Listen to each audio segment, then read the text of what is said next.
I'm Brittany Lewis with Forbes Breaking News. As we celebrate July 4th today, we are looking back at how past presidents celebrated the holiday.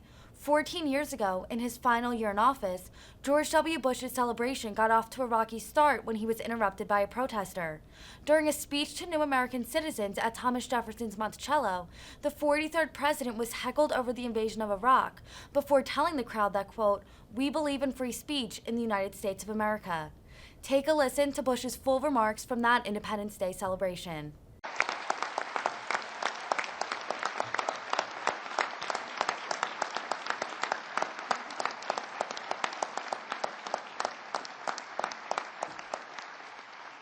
Thank you, and happy 4th of July.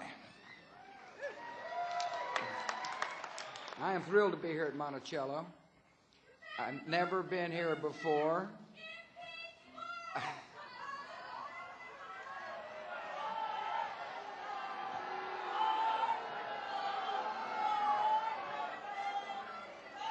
To my fellow citizens to be, we believe in free speech in the United States of America.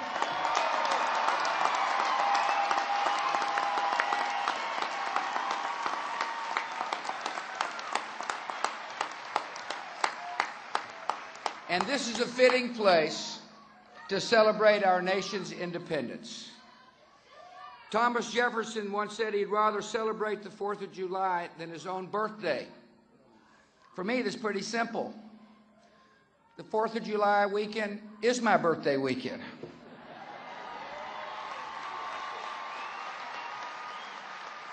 For some of you, today will be your first 4th of July as American citizens. In a few moments, you'll take part in the 46th Annual Monticello Independence Day Celebration and Naturalization Ceremony. When you raise your hands and take the oath, you will complete an incredible journey. That journey has taken you from many different countries, now made you one people. From this day forward, the history of the United States will be part of your heritage. The 4th of July will be part of your Independence Day, and I will be honored to call you a fellow American.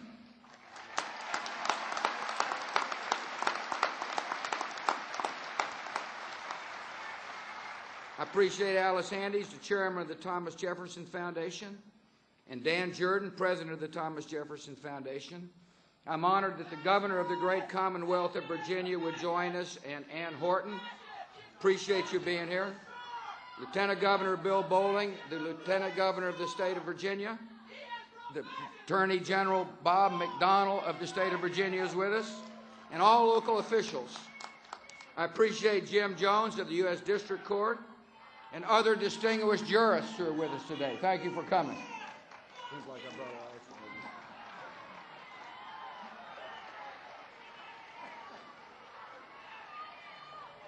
Most of all, I'm glad you're here, and we welcome you and your families, and we're honored to be celebrating with you this joyous occasion.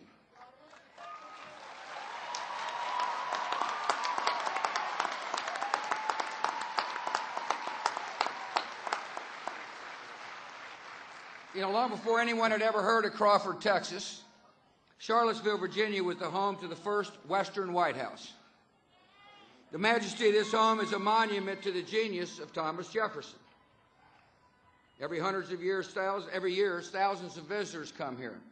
And I think today it's fitting to thank the men and women of the Thomas Jefferson Foundation for preserving this historic treasure.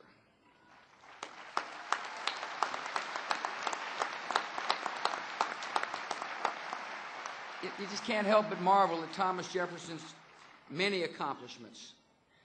As a scholar, few were better read. He was known to have read 5 books at a time on a revolving bookstand. Later in life, he founded a public university that has become one of the nation's finest, the University of Virginia.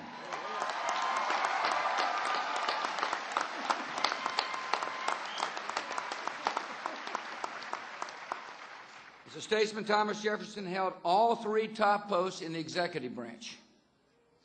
He served as the first Secretary of State, the second Vice President, and the third President. Not bad for a man who hated public speaking.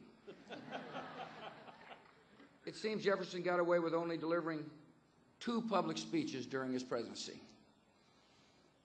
I'm sure a lot of Americans wish that were the case today. In a life full of accomplishments, Thomas Jefferson was especially proud of the Declaration of Independence. Looking back 232 years later, it's easy to forget how revolutionary Jefferson's draft was. At the time, some dismissed it as empty rhetoric. They believed the British Empire would crush the 13 colonies in the field of battle. And they believed a nation dedicated to liberty could never survive the world ruled by kings. Today, we know history had other plans. After many years of war, the United States won its independence. The principles that Thomas Jefferson enshrined in the Declaration became the guiding principles of the new nation. And in every generation, Americans have rededicated themselves to the belief that all men are created equal, with the God-given right to life, liberty, and the pursuit of happiness.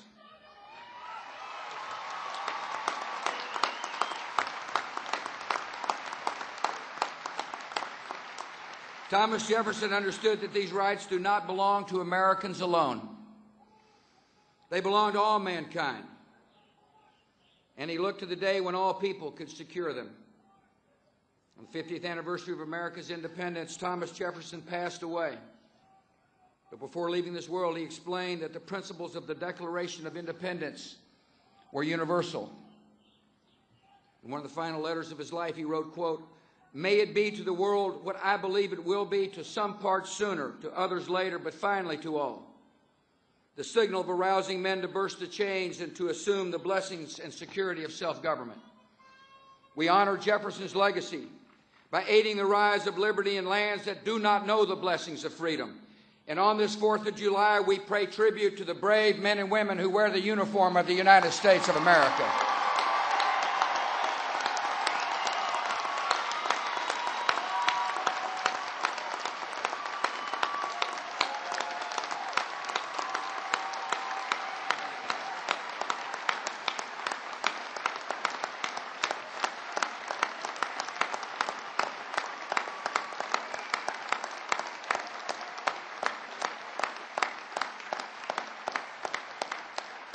We also honor Jefferson's legacy by welcoming newcomers to our land. And that is what we're here to celebrate today. Throughout our history, the words of the Declaration have inspired immigrants from around the world to set sail to our shores. These immigrants have helped transform 13 small colonies into a great and growing nation of more than 300 people. They made America a melting pot of cultures from all across the world. They made diversity one of the great strengths of our democracy. And all of us here today are here to honor and pay tribute to that great notion of America.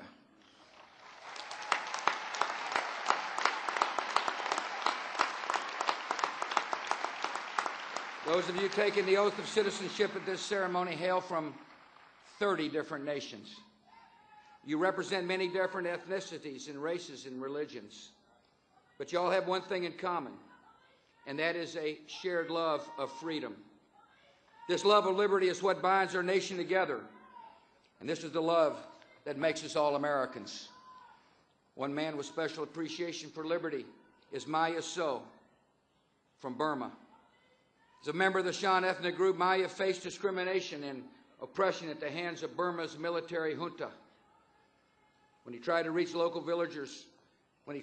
local villagers how to read and write the Shan language, the regime interrogated him and harassed him. In 2000, he left a life of fear for a life of freedom. He now works as a painter in the Charlottesville community. Today, we welcome this brave immigrant as a citizen-to-be of the United States of America.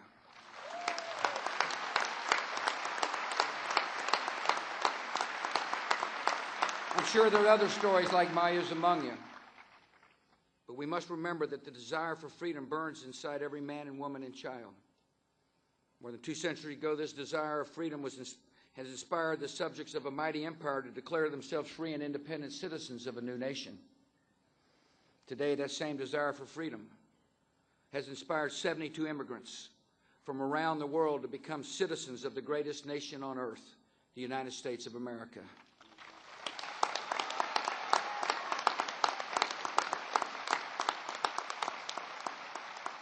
I congratulate you. I welcome you. I wish you all a happy 4th of July. Thanks for inviting me. May God bless you, and may God continue to bless the United States of America.